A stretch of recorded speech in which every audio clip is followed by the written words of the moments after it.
First of all, congratulations that you are now on the, I guess, last lesson as a beginner because the rest of the modules are for intermediate and advanced people. So, from a beginner's perspective, this is the last slide where I would be, explaining you shit in such a good tone with such patience because the next slides are the real deal. They are the ones where you will get tons a lot of real shit because I don't be giving any slides and presentations. It would be just real me talking. So you can just listen to me whenever you have the time. Right now, let's get this shit done. This lesson is all about client onboarding process. See, what sets apart you from the herd? What is that? Think about it for a second. It's basically what kind of experience you are giving to your clients. So you have to be very selective and you have to be really alert about the onboarding process that you have. It should not be a hassle for a client to sign you and work with you. It should be as smooth as possible. It should be fucking buttery smooth. So now, in this module, this is going to be a short one. There will be not many slides. It's hell of a pain to create slides, honestly, when everything can be done with simply sitting here and telling you shit. See, firstly would be to process the process to onboard a client, and second one would be about freelance contract. So I don't have a whole module or 5 6 slides about freelance contract. That bullshit. I'll let you know the real deal. So what about the onboarding process? See, when you are on a client call, okay, when you're talking with a client, this stage comes up when you know that the client has made up the mind and they are going to go with you. So then comes this real part, and you have to make it as smooth as possible. So you have to walk the client through the onboarding process, like how it is to work with you, how the starting point is, and how you proceed on, and what it is like to work with you. Yeah, I know. Sounds pretty confusing and shitty. Here is the thing, you gotta walk them through what it is working with you and how you're gonna do that. First of all, you give them a brief summary of whatever you have understood about their project. Tell them every fucking bit, no matter how long it takes, because as a client, like if I'm your client and I'm going to hire you, I would be more than happy and elated to hear what all you have to say about my project, what all you have to say about me and the thing I'm building. I would love to hear that. All right. So tell them everything, fucking everything. That's why I say on client calls, take notes and all that stuff. And these are the real deals. These are the small things that help you land 2,000, $3,000 clients, because those clients are looking for fucking crisp quality. They are not settling for anything less because they have the money, they want the best, and you have to be the best if you want to be a high paying freelancer. And that's where the other modules will come into play. So right now, let's get back to the point. You tell them what all you have understood about their project. Then you mention your rates and the conditions. Now the conditions are not the terms and conditions, it is just like how you work. Like for example, you are a freelancer, so definitely you have to mention that I taken off on this day, or maybe when I take off I'll let you know beforehand, like 24 hours before, 12 hours before, or all that kind of stuff. So you have to talk about your rates, that how much are you going to charge, and the conditions, like how it is like working with you. Because obviously you are not an employee, so you would not like to bind yourself in some obligations that you don't want to fulfill later on. Step 4 would be to send them a freelance contract that I'm going to talk about within the next 1 minute or two, I guess.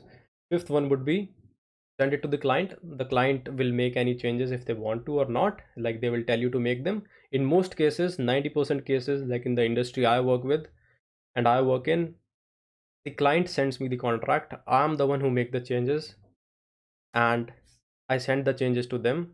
They modify the contract, I sign it, and we are done. Now see, what about a freelance contract? Let's get into it.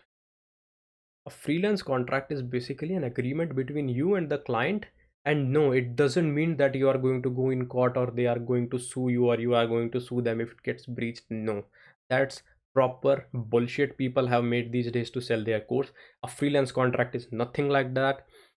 After so many years, I've not seen any one person who's getting into court because of a freelance contract. That's not the thing.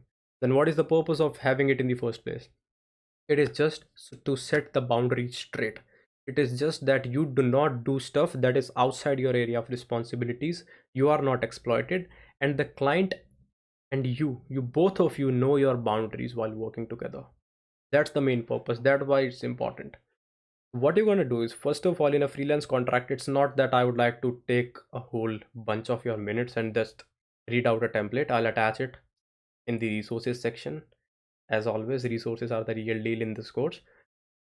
What you got to do is, you have to mention about the deliverables, that what all are the services you are going to deliver to your clients, what all you will be offering, what all you have agreed upon. Like for example, if you are a writer, I'll take the example of writer because I'm a writer by profession, so that's come naturally to me. It is applicable to any other field that you are in freelancing, so don't consider this as for writers only. So as I'm a writer, so for example, the client and I had a discussion that I'm going to write their long form content, their website copies, their newsletters, and a few email marketing copies, you know, and all that stuff. So I'll be mentioning these four things in the newsletter, or sorry, in the freelance contract, that these are the deliverables we have agreed upon. After that, we are going to talk about the deadline, because these are the things that you have discussed before. You have to discuss beforehand on the call, and then you have to make it in the contract. Because I don't like to work in the stiff deadlines because it really hampers with my creativity. Like, remember the trilemma that I told you? You can either be good, fast, or cheap. So in my case, I'm definitely not cheap, because I provide quality and quality takes time. So I'm not that fast like others are. Like, I cannot create a good article that to within 3 to 4 hours and just send it to the client. That's extremely rare because research takes time, because the industry I'm in, it takes a lot of time. Third one would be the payment method and frequency. If you are working with domestic clients, that won't be an issue because everybody in India has the unified payments interface, UPI. So that won't be an issue. But if you are international, you really have to think about how you have to get your money in India. Most of the people use PayPal, but the fees that it charges and the time it takes is pretty hectic, and it's pretty much of a mess. Currently, they are charging around 5.7% of the total amount as their fee. So if somebody sends you $100, you would be getting 94.7 or 94.3. And after that, the conversion rate is also pretty messy. If rupee is trading at 82, $1 equal to 82, you will be getting $1 is equals to 79. So these are the things you have to keep in mind. There is one Mulya Finance that helps freelancers get the money without charging much of a fees. It's like 1% or I guess 0.1%. So you can have a look at that too. Lastly would be the scope of work. These would again be considering the, like in deliverables, you will be telling what services you will be offering. Scope of work would be what are a few extra services that you may or may not offer.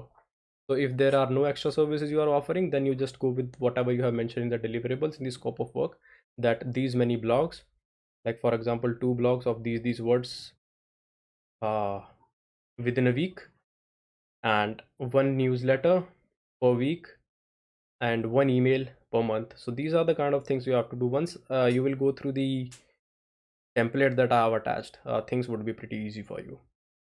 So yeah, that is it for a beginner. This is all you need, nothing more, nothing less than this.